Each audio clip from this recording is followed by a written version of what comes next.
Hello, नमस्कार, आदाब, सत श्री अकाल और अस्सलाम वालेकुम। मैं हूं मोहम्मद अहमद काज़मी, लेकर आया हूं आपका पसंदीदा कार्यक्रम आपके रूबरू। मीडिया स्टार वर्ल्ड लगातार आपको इजराइल फिलिस्तीन जंग की कवरेज, रोजाना अपडेट और कुछ जानकार लोगों से मुलाकातें करा रहे हैं। हमारी पूरी कोशिश रहती है कि आपको ग्राउंड जीरो की खबर रहे, ताकि जो इंटरनेशनल प्रोपेगेंडा मीडिया जो है, जिसे इंटरनेशनल गोदी मीडिया में कहता हूं, उसके ट्रैप में आप ना आए और सही इंफॉर्मेशन आप तक पहुंचे। इस वक्त कहने के लिए तो इजराइल ये कहने की कोशिश कर रहा है कि शायद उन्होंने लेबनान को भी जीत लिया और उसे भी शायद अपनी मर्जी से जो चाह रहे हैं वो कर रहे हैं, लेकिन ऐसा है नहीं। लेकिन ताजा खबर इस वक्त जो मेरे सामने है बैरूत से, वो फ्राइडे देर रात में इजराइल ने दाहिया के इलाकों में हमले किए हैं। उसमें हरेक, बुर्जल बरजने, ग्राइजे और अल हदस इलाकों को निशाना बनाया है। ये मुसलसल दोनों तरफ से हमलों का सिलसिला जारी है।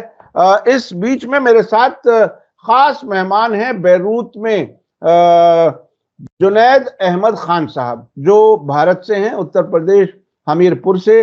बैरूत में तकरीबन 8 साल से रह रहे हैं, कंप्यूटर के एक्सपर्ट हैं और उन्होंने अब से पहले भी हमें बहुत अहम बातें बताई हैं और वो हमारे मीडिया स्टार वर्ल्ड के रेगुलर व्यूअर हैं। उसी के जरिए हम लोग जुड़े हैं। अब से पहले यानी भारत में रहते हुए हमारी कोई मुलाकात नहीं थी, लेकिन चूंकि हमारे चैनल को वो देखते हैं और ये हमारे चैनल की बहरहाल एक कामयाबी है कि उस इलाके में भी रहने वाले लोग उसी इलाके की खबरें हमारे चैनल से भी हासिल करते हैं। ऐसे में सऊदी अरब में भी बहुत से लोग हैं, यूएई में और इजराइल में।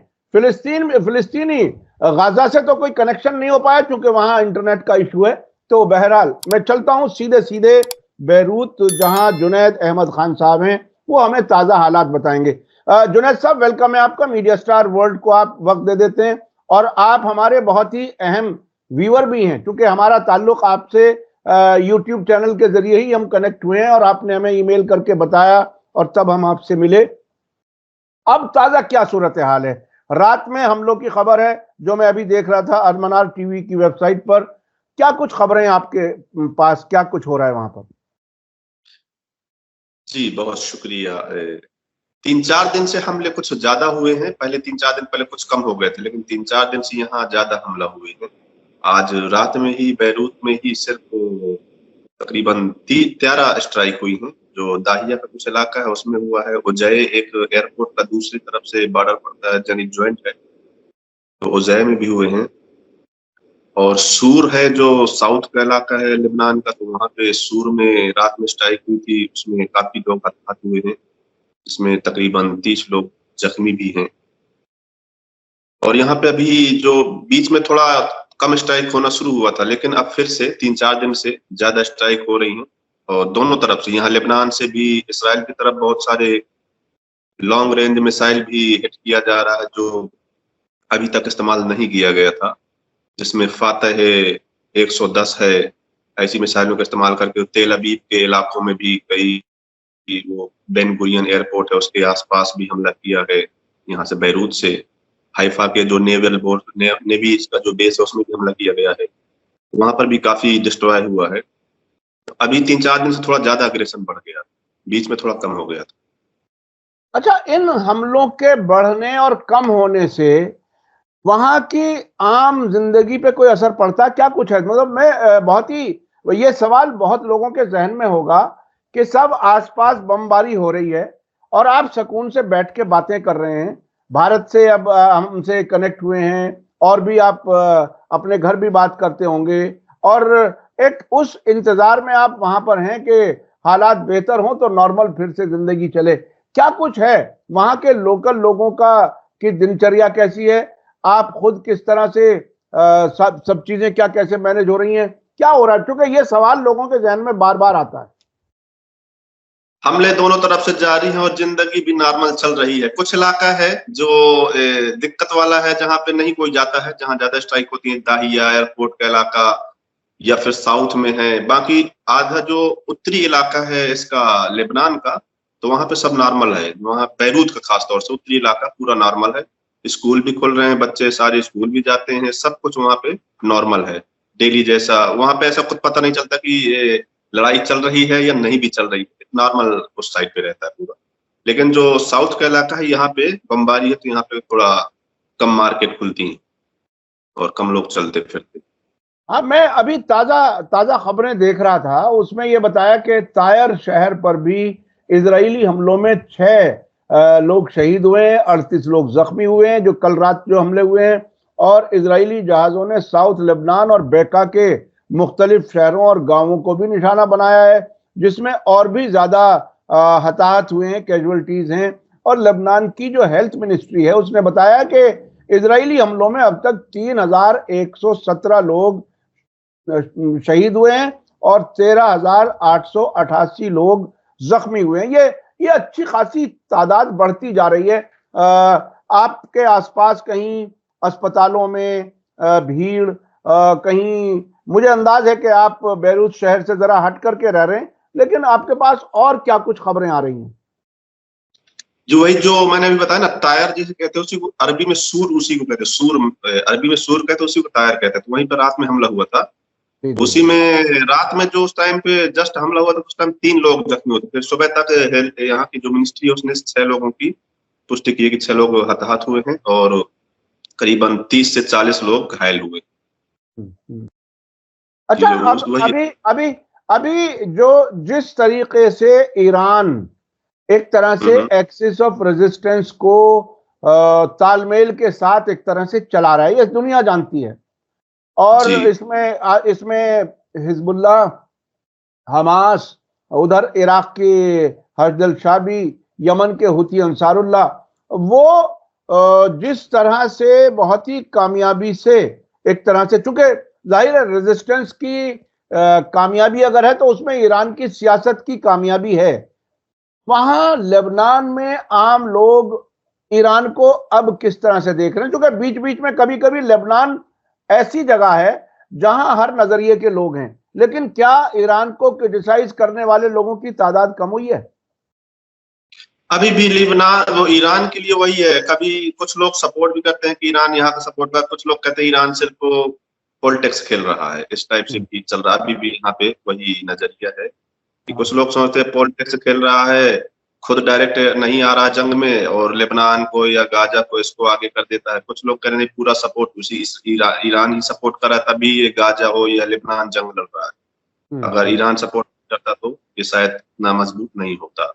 और अभी तक जो लेबनान में टोटल 3,117 लोग शहीद हुए हैं लेबनान में, और 13,888 के आसपास घायल हुए, जो अभी तक हेल्थ मिनिस्ट्री ने आंकड़ा जारी किया है। और सेम इसी तरह इसराइल में भी अभी तक तकरीबन 150 से ज्यादा लोग घायल हुए, मारे गए इसराइली लोग। और 3,500 से 4,000 उनके सैनिक की बात करो, इसराइली सैनिक 150 से 160 सैनिक मारे गए हैं। और 3,000 यानी 3,500 से लगा के 4,000 तक बहुत जख्मी है, यानी जो दोबारा युद्ध में नहीं लौट सकते हैं, वो इस तरीके से जख्मी। अच्छा, अरब मुल्कों में चूंकि आप रहे हैं, अरब मुल्कों में फुटबॉल का बड़ा क्रेज होता है जवानों में। फुटबॉल चाहे खुद खेलते हो सड़कों पर, मैंने खुद देखा है, फौजें भी घूम रही हैं और बच्चे फुटबॉल भी सड़क पर खेलते हैं। जैसे हमारे यहाँ भी कभी कभी कर्फ्यू लगता है तो वहां बच्चे खेलना शुरू कर देते हैं। तो फुटबॉल का बड़ा शौक है।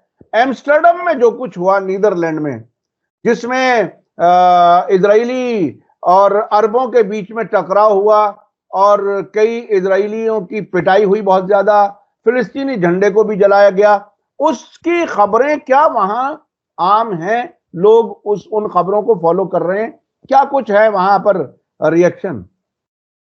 जी, यहाँ पर भी वो देखा गया था, वहां पे जो हुआ था नीदरलैंड में, उसमें ये इसराइलियों ने पहले उल्टा सीधा नारे लगाए थे वहां पे। तब वो जो अरब के लोग थे उन्होंने फिर उनको पीटना शुरू किया। उसमें काफी लोग जख्मी भी है, कुछ गायब भी हो गए।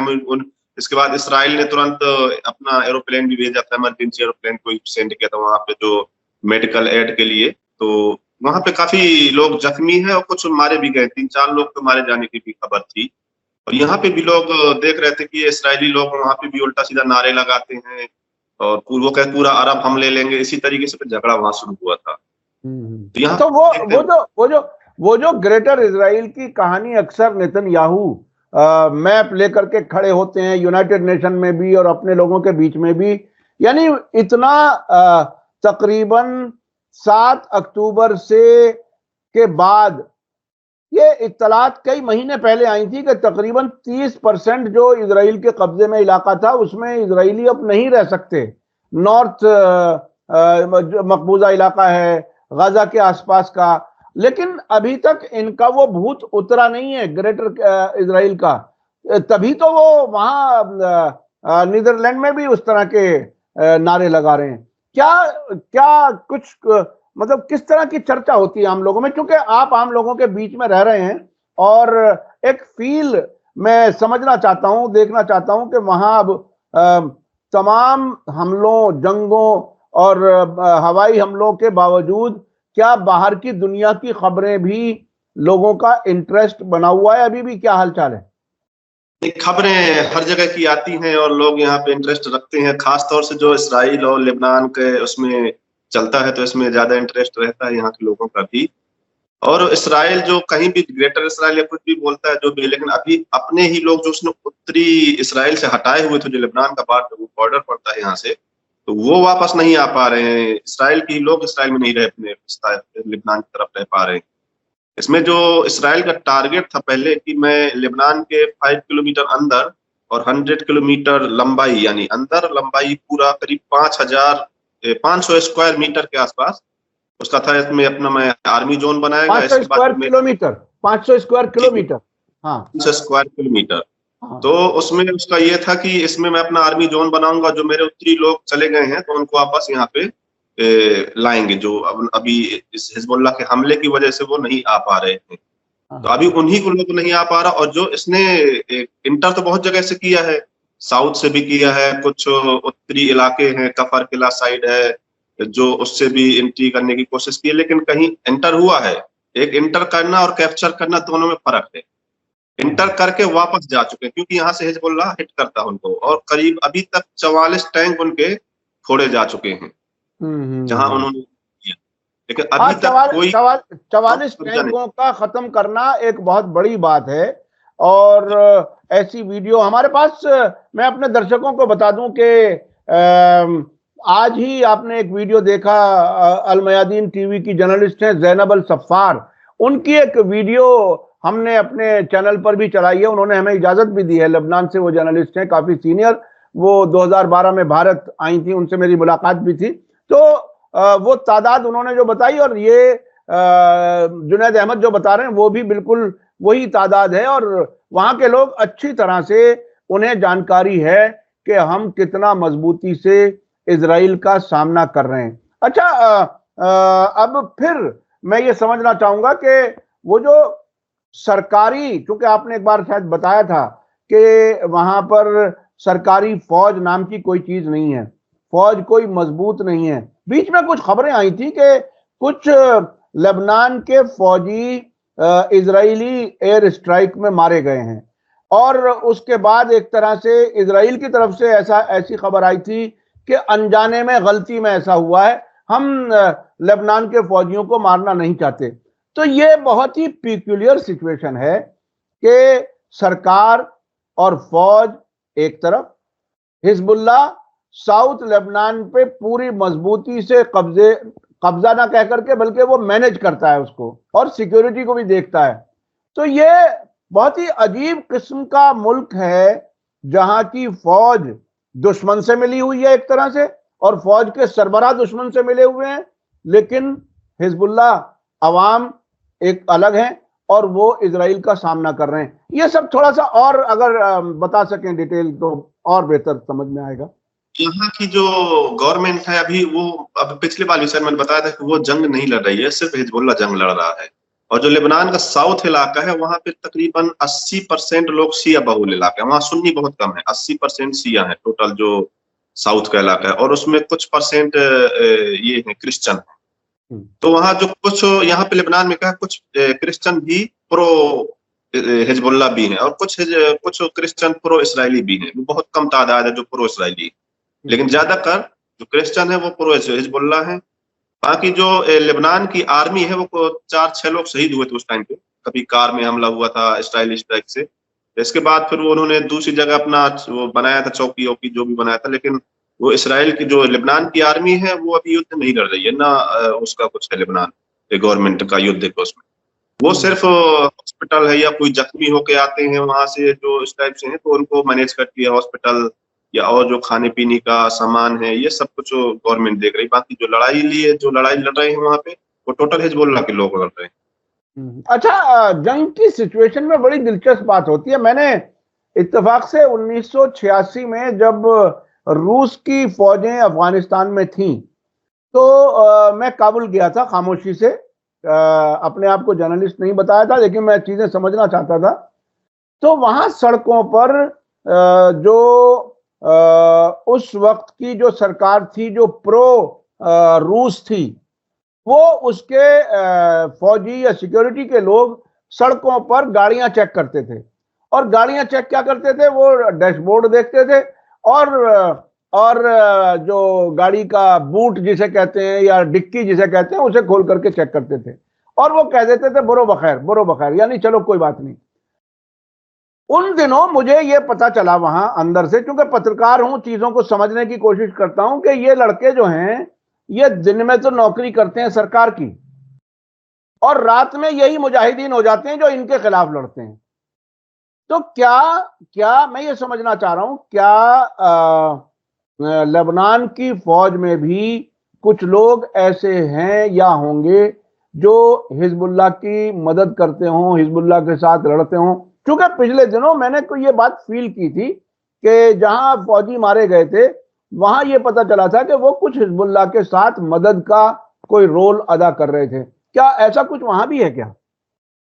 अब इस चीज की तो जानकारी ये तो एक अंदर वाले लोग जान सकते हैं, अब इतना गहराई तक तो हमें जानकारी नहीं है, क्योंकि वो बहुत हाई लेवल का मामला है, उसमें हम वो नहीं रहता है, भी नहीं लेते हैं, इतना जानकारी लेने के लिए इंटरेस्ट भी नहीं लेते हैं हम इन चीजों पर। हाँ, जाहिर है। जो लड़ाई चलती है वो स्ट्राइक कहाँ होती है, ये यहाँ से वहां पे कहाँ होती है, इन चीजों पे जो एक खुलेआम जो न्यूज में आता है और यहाँ के अखबारात हैं, इन सब चीजों पे, ये चीजों पे हमें थोड़ा वो रहता है। इस किस्म का रिस्क तो हम लोग पत्रकार ही लेते हैं कि हम हर जगह घुसने की कोशिश करते हैं समझने के लिए। बिल्कुल आपने सही कहा कि जो चीजें सामने होती हैं वही हम बता पाते हैं। जी, आप कुछ और बता रहे थे। जी, मैं ये कह रहा था कि ये यहाँ से जो अभी इसराइल ने इंटर किया है कुछ कफर किला गांव में, वहां पे एयर स्ट्राइक करा, तो ग्राउंड ऑपरेशन में वो सक्सेस नहीं हो पा रहा। और उसके जो आयरन डोम है यहाँ से जो हिट हो रहे हैं, तो जो साउथ का इलाका है तो वहां पे उसने आयरन डोम इतना काम नहीं कर रहा, उसका तकरीबन 40% 50% ही काम कर रहा है।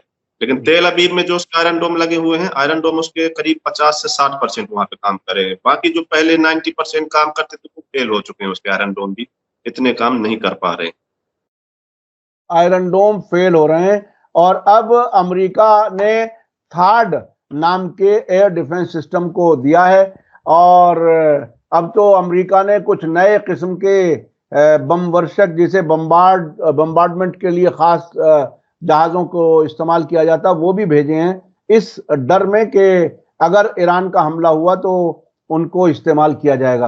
अच्छा, अब लेबनान के लोगों में कोई ऐसा डिस्कशन है कि अब ईरान का हमला होगा तभी कुछ मामला तय हो पाएगा, ये शायद तभी खामोश हो पाएगा, या ट्रंप के आने के बाद कुछ खास उम्मीदें लोगों को हुई हैं क्या जंगबंदी की? ट्रंप के बाद उम्मीद ये है कि शायद ट्रंप सीज फायर करवा सकता है। लोग यहाँ के जो बातें चल रही हैं, सीज फायर, युद्ध विराम होने की उम्मीद है। और लोग यही बता रहे हैं। बैंक ईरान का इतना चर्चा नहीं है इधर पे, ईरान से वो नहीं है कि ईरान का जो भी है वो हिजबुल्लाह के लोग हैं वही अपना ईरान का चर्चा करते रहते हैं जो भी है। बाकी जो नॉर्मल लोग हैं वो इसमें जो अभी डोनाल्ड ट्रंप आया है उससे ये लगा के रखे हैं कि शायद ये इसने वादा भी किया है इलेक्शन में कि मैं पीस चाहूंगा और यहाँ पे हर जगह युद्ध विराम होगा, सीज फायर कोशिश करने के लिए। तो में है। बाकी अभी जो लेबनान में कई शहर है, 40 शहर है तकरीबन, 40 जो शहर गांव टाउन जहाँ पे जिसमें इसराइल ने स्ट्राइक किया है, जिसको पूरी तरह से डिस्ट्रॉय किया है। 40 उसमें शहर भी हैं, गांव भी हैं और कस्बे भी हैं। जिसमें अभी कुछ बिल्डिंगें हैं तो वहां पे भी आते हैं वो लोग, उन खाली बिल्डिंगें पड़ी हैं तो उनको डिस्ट्रॉय करते, तोड़ते हैं। और तोड़ने के बाद जब यहाँ से हिजबुल्लाह उन पर हमला करता है तो कुछ उनके टैंक भी खराब होते हैं, कुछ उनके बुलडोजर भी खराब होते हैं, और कुछ उनके सैनिक मारे जाते हैं, तो फिर वापस चले जाते हैं, भाग जाते हैं। और एयर स्ट्राइक से भी तोड़ रहे हैं, बमबारी करें तो 40 शहर ज्यादा डिस्ट्रॉय हुए हैं लेबनान के। तो ये तो बहुत ही अहम खबर है। देखिए, बम्बार्डमेंट करके कुछ बिल्डिंगों को नुकसान पहुंचा, वो अपनी जगह। दूसरी बात जो आपने कही कि बुलडोजर भी वहां पर आते हैं और फिर हिजबुल्लाह वाले उन्हें निकालने की कोशिश करते हैं, फिर भाग जाते हैं वो। मैंने अभी पिछले 3-4 दिन पहले एक वीडियो बनाया, एक खबर आई कि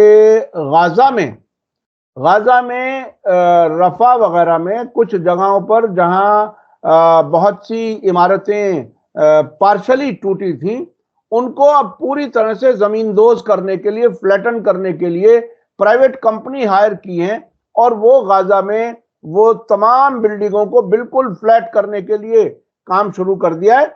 और वहां जो काम करने वाले उन्होंने कहा कि हमें तकरीबन 1 साल लगेगा, यानी तकरीबन 1 साल उनकी मर्जी है कि वहां रहें।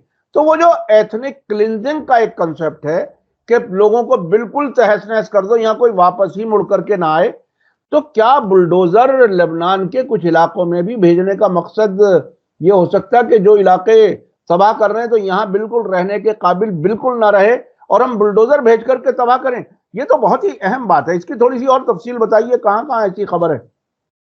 वो मारून रास इलाका है, उसी साइड में भेजा है, लेकिन वो सक्सेस नहीं हुए हैं। 2-4 यानी 1-2-3 घर गिराए हैं। इसके बाद में यहाँ से जब स्ट्राइक हुआ है तो बिल्डोजर भी डिस्ट्रॉय हुआ है और वो लोग छोड़ के चले गए हैं। फिर यहाँ यानी सब गाजा जैसा सक्सेस नहीं है इधर पे, जो गाजा में उन्होंने बिल्डोजर की कार्रवाई कर, वो इधर पे नहीं चल पा रहा है। 1-2 बार लाए हैं बिल्डोजर, बाकी जो घर हैं तो उनको बम से गिरा रहे हैं, बम बारी कर रहे हैं, स्ट्राइक कर रहे हैं, उससे फोड़ रहे हैं।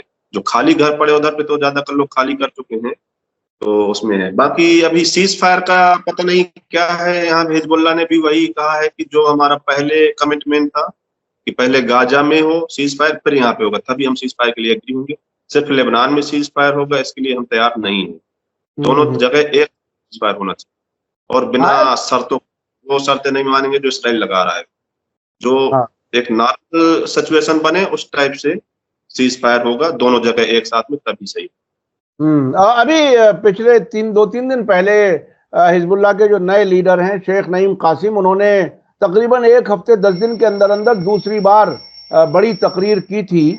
उस तकरीर में उन्होंने वो मजबूती दिखाई थी कि वो कतई पीछे हटने वाले नहीं हैं और वो लंबी जंग के लिए तैयार हैं। और वही शर्त उन्होंने रखी हुई है कि कब्जा जब तक गाजा में इजरायली हमले बंद नहीं होते तब तक हम किसी तरह से तैयार नहीं। और यही पोजीशन हूथी अंसारुल्लाह ने और इराक के अफजल शाबी ने रखी हुई है। अच्छा, मैं फिर वापस आता हूं। भारत की एम्बेसी से आपका राब्ता रहता है अभी? क्या वहां से कुछ लोग, आपके पास कोई ऐसी इत्तला है कि इस जंग के दौरान भारत के बहुत से लोग वापस आ गए हों? आप यानी कम लोगों में से जो लोग रुके हुए हैं उनमें से आप हैं, या ज्यादातर लोग वहीं रुके हुए हैं उनमें से आप हैं? अभी ज्यादातर लोग हैं यहाँ पर। अभी 3-4 दिन पहले मेरे पास एम्बेसडर का फोन मैसेज भी आया था, फोन भी आया था। उसने पूछा था अभी कहाँ हो, क्या हाल चाल है, कोई दिक्कत तो नहीं, सिचुएशन के बारे में जानना चाहा। तो उनसे बात हुई थी मेरी एम्बेसडर साहब से। वो बराबर मुझसे संपर्क में, मैं उनसे संपर्क में रहता हूँ। कभी मैं मैसेज कर देता हूँ, कभी वो मैसेज करते हैं। और जो एम्बेसी में और भी लोग काम कर, काउंसलर हैं ये, और जो भी नीचे उसमें काम कर, उनसे भी संपर्क लेता है। मेरा जो ज्यादातर संपर्क है वो एम्बेसडर साहब से है, डायरेक्टर। उनसे थोड़ा इसकी खास बात यह है कि एक तो हमारी विदेश जो मिनिस्ट्री है, फॉरेन मिनिस्ट्री, उसकी जरूर ये कोशिश होगी कि अपने भारतीयों की खैर खबर रखें, राब्ते में भी रहें। और आप चूंकि पढ़े लिखे भारतीय हैं, वहां चूंकि बहुत से लोग मजदूर, जैसा कि आपने बताया कि वहां पर अमेरिकी एम्बेसी बन रही है, बहुत बड़ी सी इमारत, उसमें तकरीबन 1000 लोग हैं, तो वो जाहिर है कम पढ़े लिखे लोग होंगे।